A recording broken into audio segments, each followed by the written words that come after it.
La page de financement participatif Patreon est maintenant en ligne.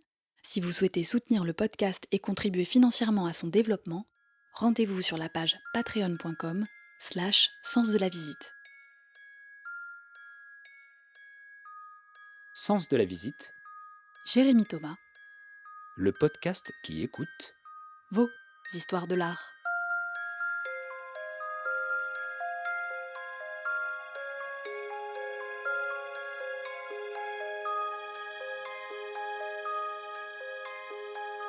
J'ai rencontré un faussaire, un vrai, une légende même. Guérib, 73 ans. Il a inondé le marché de l'art de ses faux pendant plus de 30 ans. Il a produit des milliers d'œuvres, dont certaines seraient encore accrochées dans des grands musées internationaux. À son procès, les experts ont stoppé toute recherche exhaustive de ses œuvres. Il y en avait trop. Son secret de fabrication, au-delà évidemment d'une maîtrise technique quasi parfaite, c'était sa capacité à rentrer dans la peau de Picasso, Chagall, Matisse ou Renoir entre autres, et de s'identifier à eux pour recréer l'émotion de leurs œuvres. Je suis donc allé chez lui, dans un lieu qu'il a tenu à garder secret jusqu'à la veille du rendez-vous, et m'a reçu avec beaucoup de générosité dans son espace, réduit, à mi-chemin entre un atelier d'artiste et un cabinet de curiosité. Ce que je retiens sur toute cette rencontre, c'est sa voix. Plusieurs jours après, elle résonnait encore, une voix gouailleuse et enfantine, qui a dû séduire autant qu'elle a dû souffrir. Une voix qui semble avoir tout vu, tout connu, patinée par le temps, comme une vieille toile. Mais dans sa voix, il y a aussi son enfance, passée au milieu des gangsters, lui qui a grandi dans un bordel tenu par ses parents. D'ailleurs, il aurait très bien pu faire des bracos avec ses potes, mais Guy, lui, ce qu'il aime, c'est peindre et dessiner. Et il a un don, un vrai. Sauf qu'un jour, de faux amis lui demandent: Vas-y, dessine-nous un Chagall. Puis deux, puis trois. Il va signer un pacte avec le diable et ça va durer près de 30 ans. Aujourd'hui, Guy continue toujours à peindre, évidemment, c'est un artiste. Mais il peint en son nom. À la fin de cette matinée que nous avons passée ensemble, il m'a raccompagné jusqu'à ma voiture et en s'appuyant sur la portière, il m'a regardé fixement. Derrière ses grosses lunettes qui laissaient apparaître pour la première fois un regard d'enfant, il m'a dit: Bon allez, je compte sur toi.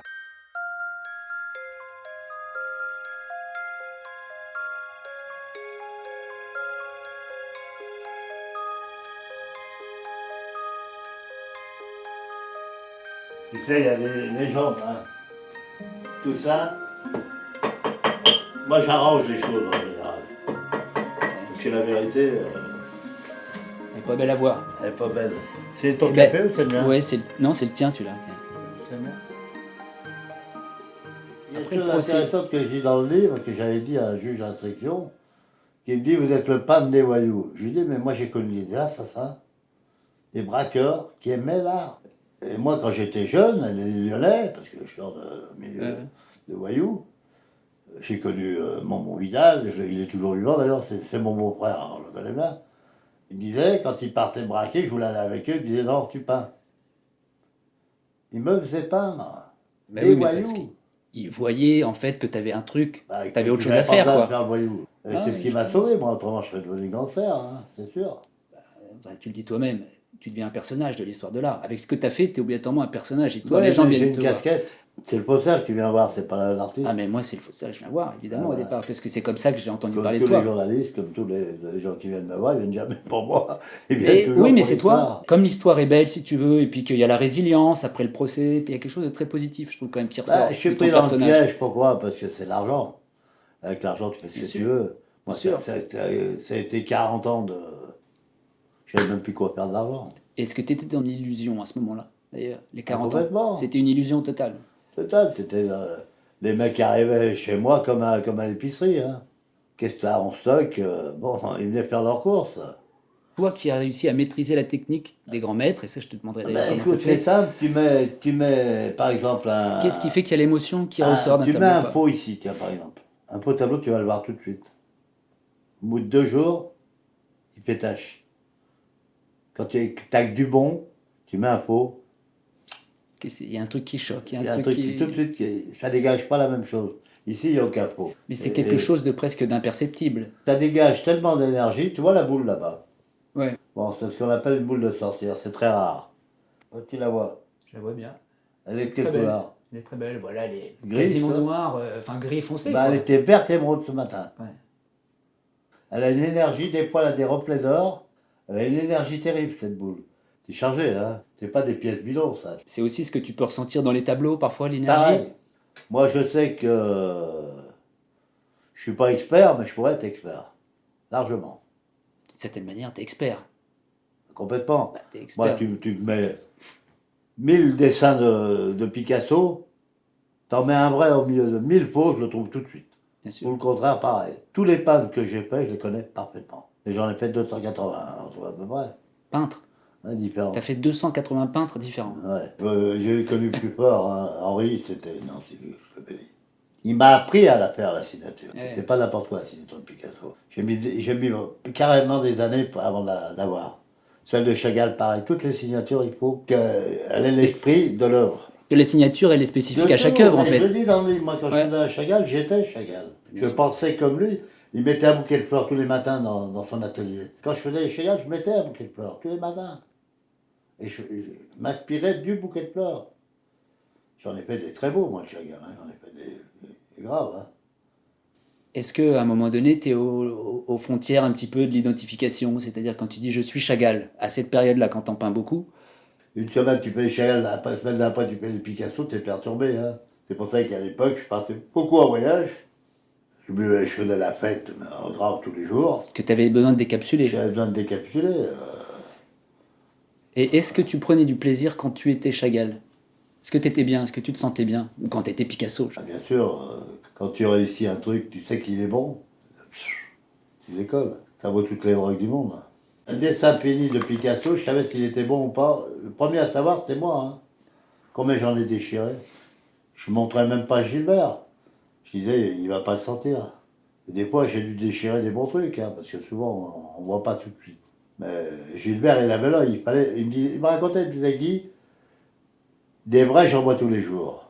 Donc, je te laisse l'émotion. Hmm. Si j'ai pas cette émotion-là, je le défends pas ton tableau. Quand ça lui plaisait, je le voyais à sa tête. Tout de suite, il partait. Mais là, encore une fois, on en revient à ce côté imperceptible presque de l'émotion quand tu regardes un tableau, quoi. Bien sûr, Tu sais, c'est au premier coup d'œil presque. bien sûr. Alors, qui l'a fait et qui l'a pas fait, ça n'a rien à voir. Bien Parce que sûr. je trouve qu'une suis œuvre, d'accord. une œuvre finie, elle t'appartient plus. Tu comprends? Moi, quand j'ai fini un de mes tableaux propres, un rib, je le redécouvre après. C'est là que je m'aperçois du boulot et de l'émotion. Hmm. C'est après.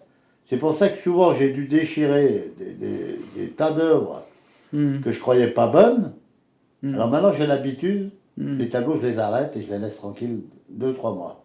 Tu laisses reposer Je un les peu. revois. Je les revois parce Tu que... parles des tiens, là. Hein. Ouais, ouais.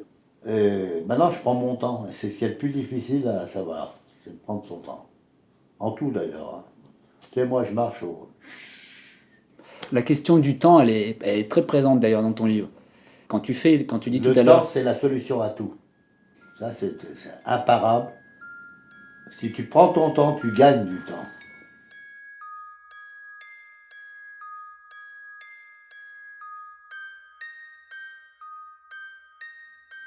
quand tu prenais possession d'un peintre, je sais pas si on peut dire ça comme ça, mais quand tu rentrais dans l'idée d'un peintre, Je savais tout.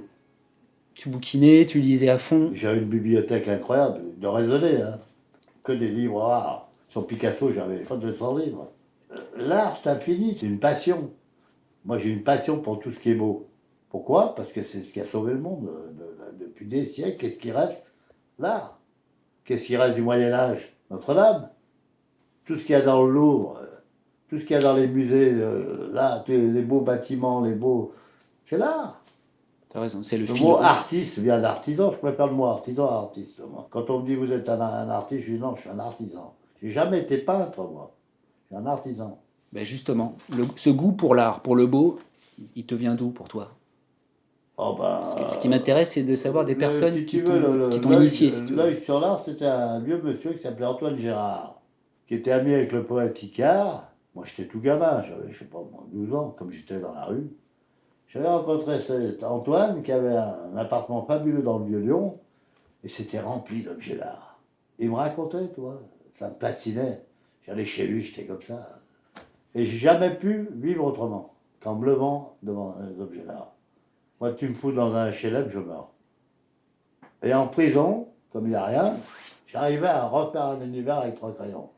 T'en as là, tu vois, le chat, c'est mon chat blanc. T'étais pas avec 3 Oui. crayons. Ah ouais.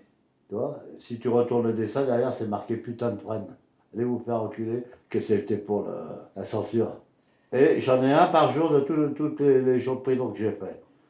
Un Marrant. jour, je vais les exposer. Ah, c'est beau. Le plus dur, c'est le papier. Je n'avais pas de papier. T'as rien en prison. Ils voulaient pas t'en donner? Ils Bah voulaient non. Normalement, il y a l'atelier de peinture. pas. Ouais. Mais quand j'ai demandé à aller à l'atelier, ils m'ont dit, vous voulez pas aussi que... Ou fournir la toile, le cadre et, et les Vous voulez pas pinceaux. refaire des pots en prison, des Ouais. fois, non? Parce qu'en promenade, tous les mecs venaient. Ah, tu peux pas me faire un petit dessin pour ma fille? Je vais t'écrire une lettre, je vais te faire un dessin. Je lui dis, qu'est-ce que tu veux? Bah, j'ai eu du tabac, du TKP, t'as pas de problème. Hop. 1 heure après, ça tapait à la porte, il dit, ouais, tiens, arrive. J'avais tout. T'aurais vu mes placards, tu te serais cru dans un bureau de tabac dans une épicerie. Donc Pourquoi? là, Parce que je dessinais pour tous les mecs. C'est marrant d'ailleurs. Combien de Imagine. fois j'ai entendu la prof en prison, qu'est-ce que tu fais là, toi? T'as rien à faire ici. J'aurais jamais dû faire un jour de prison, moi. Et combien t'en as fait au total? Bah, c'est pas au total, c'est qu'ils me l'ont fait faire en plusieurs fois. Et ça, c'est mortel. Tu fais 3 mois, tu perds tout. Hein. Tes relations, tout, t'as plus rien. Tu sors, tu te refais, ping, tu replonges, tu repères encore tout.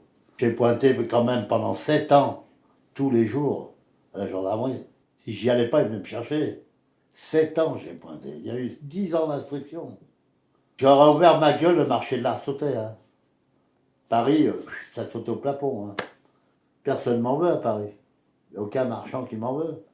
Il y a quelque chose qui m'a marqué dans ton livre, c'est quand tu racontes que quand tu as ton activité de faussaire, tu es dans ton petit atelier, tu peins, les marchands viennent les chercher.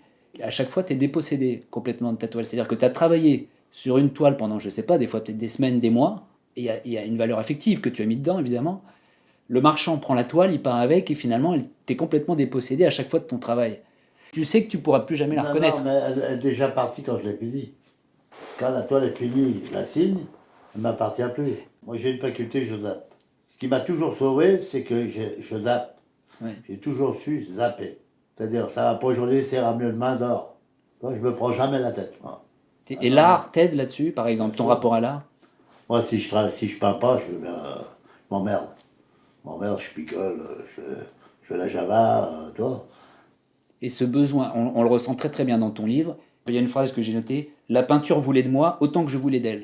Tu vois, ce besoin comme ça, depuis tout petit, tu as ce sentiment? Oui, tout petit. Comme j'allais jamais à l'école, j'arrivais à 10 h à l'école, je dormais, moi. J'étais hors t'emmerdait, classe. ouais. C'est-à-dire, T'étais hors classe. Le prof, il s'intéressait pas du tout à moi. Il m'ignorait totalement. Et le jeudi, il y avait que récitation, et on avait le droit à une page blanche pour dessiner. Ça, c'était mon jour préféré. Là, je venais. Comment tu te raccroches à l'art comme ça, ce besoin de dessiner? Pourquoi? Enfin, moi, c'est quelque chose qui m'a questionné. Bah, tu sais Est-ce que qu'il y a des éléments quand mes parents sont partis en prison, j'ai été expédié, moi, chez les jésuites? Non. Les jésuites. Ouais. Et Berger est un type qui était très cultivé, évidemment. Le père, un père jésuite, c'est ça? Un père Ouais. jésuite. Comme j'étais à part les autres, moi, Pourquoi? À part. ça, j'ai jamais su pourquoi.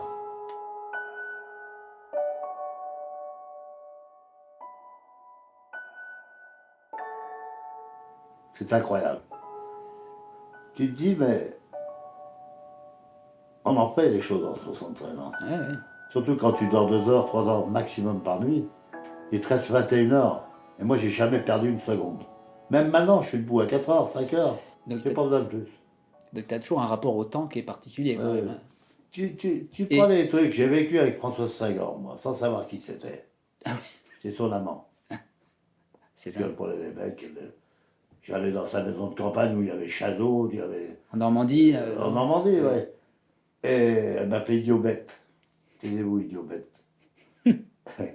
Et Françoise m'a initié, si tu veux, à la littérature. D'accord. Tous ces gens-là, ils connaissaient ton activité à cette époque-là, par exemple, de faussaire. Personne ne savait. Donc ça, c'est quelque chose que tu séparais complètement? Ah ben ça, tu sais, le faux, ça met un truc de solitaire, totalement. Quand il y a un connard qui disait il a fait des faux par orgueil, faux. C'est faux. C'est la solitude totale. Tu peux pas dire que tu fais des faux. Les gens croyaient que mon activité principale, c'était la peinture. Oui, en Oui, gros, t'étais artiste, comme je t'étais faisais peintre. quoi. beaucoup aussi, je travaillais aussi ma peinture pour donner le change. Je faisais des expos bidons, je faisais beaucoup de choses. Avec les gens, comme j'avais beaucoup d'argent, les gens disaient, Ils vont bien. Ils vont bien. Tu sais, c'est ce que j'ai toujours dit. Ah, Rib, j'adore votre peinture, ils n'ont jamais vu une toile. Beaucoup de gens me disent, oh putain, Guy, j'adore ta peinture, ils n'ont jamais vu une toile. Moi, j'ai eu une belle jeunesse, j'ai eu une époque fabuleuse, les années 70. J'ai vraiment. Et puis, 80, j'avais du fric, c'était. Je me suis éclaté, moi, mais grave. Je suis éclaté dans le monde entier. Moi, à New York, je passais. Je me suis éclaté, j'ai habité un an au Walsall. J'ai vécu à Damas, j'ai vécu au Brésil, j'ai vécu au Japon. C'est quoi le pays que tu retiens d'ailleurs? Celui qui m'a le plus marqué, c'est Ouais. la Syrie, Damas. La Syrie? Quand je pense que c'est devenu. C'est vraiment. Moi, le Moyen-Orient, j'adore leur rythme. C'est quoi, il y a un rapport à l'art particulier là-bas d'ailleurs? Oui, ça pue là. Ça pue l'art, ouais. Ça pue l'historique, ça pue Damas, c'est fabuleux Damas. Ouais. Moi j'allais dessiner dans le souk, Ouais. j'avais des gravures du 17e. Je regardais la gravure, j'étais devant la gravure. Et je regardais, bon, à part deux ou trois petites choses modernes, ça n'avait pas changé. C'est la gravure que j'avais devant le nez, je voyais devant moi. Ça, au niveau technique, ça t'a appris, Ah bah, ça ça t'a m'a appris appris beaucoup. déjà le respect du matériel, à connaître le matériel, à connaître le papier surtout. Ah Je ouais. suis un fou de papier ancien, moi. Moi, le papier, je vis, je le sais, je le vis. Et j'ai des papiers, moi, du 15e, 16e, 17e. Quand tu dis je le vis, le papier, c'est-à-dire, Quand je tu prends ressens une des feuille, choses, tu je ressens des sais. souvenirs. Ouais, le papier, pour moi, est très important. Là aussi, c'est des questions d'énergie un peu. Ouais, l'énergie, ouais. Et J'adore dessiner sur du papier ancien, moi. Pourquoi? Parce que, je sais pas, c'est autre chose. Et derrière, tu racontes, pour Autre Papier, tu racontes dans le livre que ton maître illusionniste, l'éditeur, lui, il avait des réserves de papier où Chagall dessinait. Bien sûr, avec le filigrane. Avec le filigrane Marc C, Ouais. MC, Marc Chagall. Ouais, ouais. Au milieu de la Et feuille. donc toi, du coup, tu dessinais sur le Bah, papier je faisais que... des aquarelles là-dessus. Les mecs qui passaient, Tiens, ben, j'avais des vrais documents. Quel est l'artiste dans lequel tu as aimé le plus être? Tu sais, tu dis, quand je dis Picasso. Picasso, c'est Picasso? Il y a des choses de Picasso que je n'ai pas fait parce que je ne pouvais pas. C'est-à-dire? Et il y a des choses importantes. Je me suis cantonné toujours entre deux. C'est-à-dire quand il faisait une série de dessins, Ouais, il répétait le même dessin, tu vois. ouais. Moi, je savais quand, comment, un truc, j'en rajoutais un. S'il y avait une série de 10, je dis n'importe quoi, 10 chevaux, par exemple, 10 dessins de chevaux, tu faisais le 11e, quoi, en gros. Ouais, À peu près de cette au époque-là, milieu. ou au milieu, Au milieu, d'accord. tel jour, je savais où il était, j'avais des documents, tout. Et ça, c'est imparable. De toute façon, tout ce qui est sur papier, c'est indécelable. Tu peux amener les plus grands laboratoires, je les nique. Hmm. Le papier, c'est indécelable. Le Yep. papier, si tu pas des papiers d'époque, avec du matériau d'époque, avec mes techniques à moi, tiens, Impossible. impossible. Ah, Non, mais moi, c'est- j'arrive à pénétrer la couleur, je remplace le temps, moi. J'ai une technique terrible. Je peins, je lave, je peins, je efface, je peins, j'efface. Jusqu'à ce que ça rentre dans le papier. Le papier est imbibé de la couleur, et après, je termine en surface. Donc c'est la machine à remonter le temps. Machine à remonter le temps. L'étoile, non, tu peux pas. L'étoile, maintenant, ils ont des lasers, ils te datent. Ils sont aperçus qu'au Louvre, par exemple, toute l'égyptologie, les sarcophages, c'est tout faux. Mince. Dans les musées, il y a Ah, c'est 70% d'attribués au faux. Tu me racontes des histoires. Là. Il y en a une que tu racontes dans ton livre que moi je trouve être très savoureuse. C'est l'histoire avec Ida Chagall. Bah, j'étais avec ma poule. Déjà. Alors, ma poule, on fait le coup Jupiter Chagall, et on fait le coup du rabbin. C'est quoi le coup du rabbin? Ah, tu connais pas le coup du rabbin? Si, mais c'est pour que tu expliques aux gens. Le coup du rabbin, ma poule, Gilbert, Ouais. on l'appelait ma poule. Tu l'as connu. Ma poule, il vient un jour, il fait. Fais-moi un beau Chagall. Quoi. Bon, je lui fais. Parfait. Il s'en va. 15 jours avant, je touche mon pognon. Il me payait toujours au Phuket, premier étage. Il me dit Guy, on a un problème. Judiciaire. Dupin conteste le certificat d'IDA. Dupin, c'était L'expert de Chagall à cette Oui, époque-là. avec le nom. Il conteste Ouais. le tableau. Ouais. Et je suis convoqué avec Ida, on y va. Donc, juste Ida Chagall, la fille de Chagall, Voilà. qui a autorité pour dessiner les certificats. Dupin avec toujours sa cravate jaune. Le but de la réunion, c'est d'avoir ce dessin de C'est Chagall une confirmation d'Ida Chagall. Bon. et c'est d'avoir la confirmation de la Voilà. fille de Chagall. Dupin arrive avec la gouache. Il y avait le client qui avait acheté la gouache aussi. Madame Chagall. Est-ce que c'est Chagall qui a pas ceci?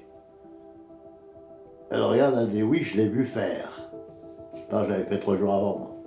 Dupin, il dit, ah, dans ces cas-là, madame.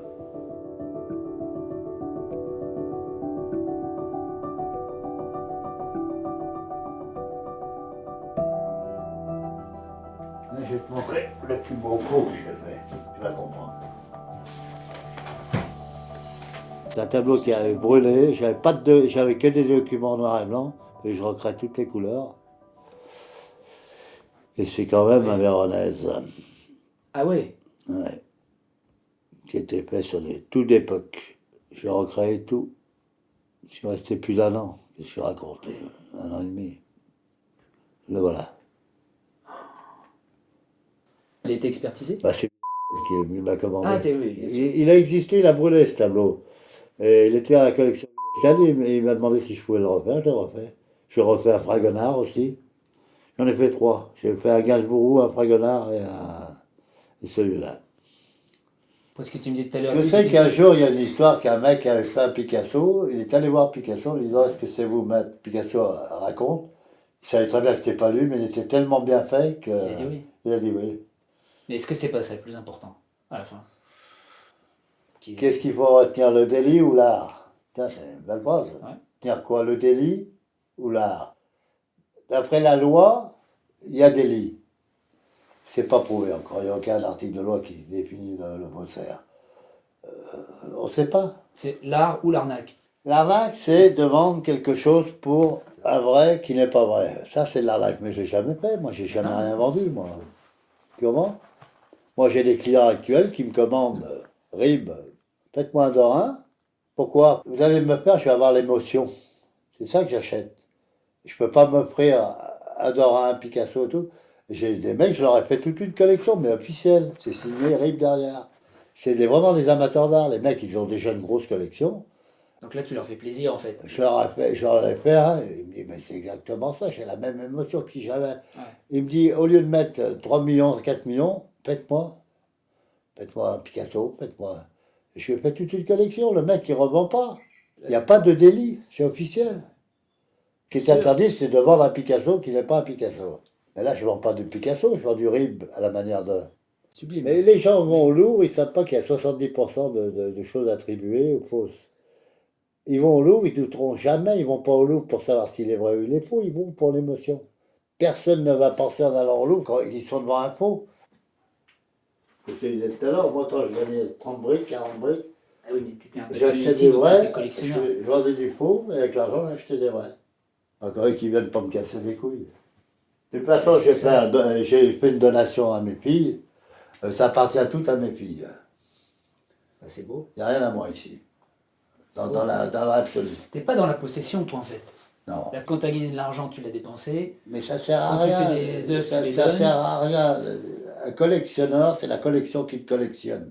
Moi, je vais disparaître, la collection existera toujours, elle collectionnera un autre collectionneur. Il y a une forme d'humilité à se dire que de toute façon, une œuvre, elle t'appartient jamais totalement. Elle t'appartient Après, pas. elle appartiendra à quelqu'un d'autre. Et puis, la seule chose que tu peux détenir, c'est l'émotion dont tu parles en regardant une œuvre, quoi. Ça, par contre, C'est de ça t'est l'avoir tous les personnel. jours. C'est de l'avoir tous les jours. Maintenant, j'achète pratiquement plus rien. Je vis de quoi, moi? Je vis de ma pension militaire, ma retraite et deux droits de cinéma. Et puis tes projets là. Ça me paye 3 000, 3 500 par mois.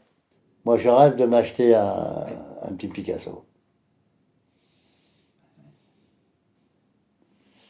Qu'est-ce que ça changerait d'en avoir un vrai pour toi? Je peux m'en faire un 7-8, hein, demain matin, il peut y en avoir un là. Ben voilà, eh bien, Mais ça sera pas. tu pourrais vrai. toujours les refaire, les Picasso, là, comme ça, d'ailleurs, où tu aurais besoin de retravailler, où tu l'as dans la main? T'es en train de parler de pognon là. Non, mais justement, quelle est la différence pour toi d'en avoir un vrai? Bon. Les comptes, je vais les régler dans pas longtemps avec la pocheuse. T'as l'air en... Oui. T'as l'air en bonne forme quand même. Bah, mais enfin, je suis en automne, hein, je suis pas. Comme tu dis très bien, c'est l'art qui reste. Toi, tu vis au milieu de l'art, ça conserve quand même, non? Oui. Ça conserve d'être entouré d'art, tu vois, de vivre. Mais de enfin, pouvoir je compte sur dessiner. ta discrétion quand même. Je suis toujours dans le rêve, moi. Je suis jamais sur terre, moi. Toujours dans l'art, dans le. Ton activité de faussaire, c'est une façon de ne pas être dans la réalité. Au départ, je faisais pas des faux pour Non. vendre. Je faisais des faux pour m'identifier. Après, j'ai rencontré des gens qui ont vu l'intérêt qu'ils avaient avec moi, des gros. Ils se sont dit, mais ce mec-là, il est unique. Il fait illusion. Tu penses bien qu'ils n'ont pas laissé passer l'occasion, tous autant qu'ils sont. Hein.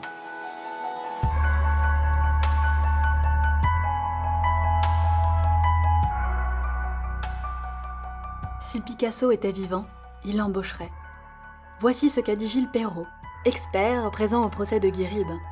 Et cette phrase résume parfaitement son talent et son parcours hors norme, que vous pourrez d'ailleurs retrouver dans le livre de Guy-Ribes, Autoportrait d'un faussaire, aux éditions Presse de la Cité. Peut-être que vous aussi vous avez une histoire de l'art à nous raconter, un coup de foudre esthétique, une émotion face à une œuvre d'art, et que vous souhaitez la partager. Alors n'hésitez pas à nous contacter à l'adresse sens.visite@gmail.com. D'autres belles histoires de l'art sont à venir. Restez bien connectés à nos réseaux Instagram, Facebook ou Twitter. D'ici là, on vous envoie de bonnes ondes. À très vite!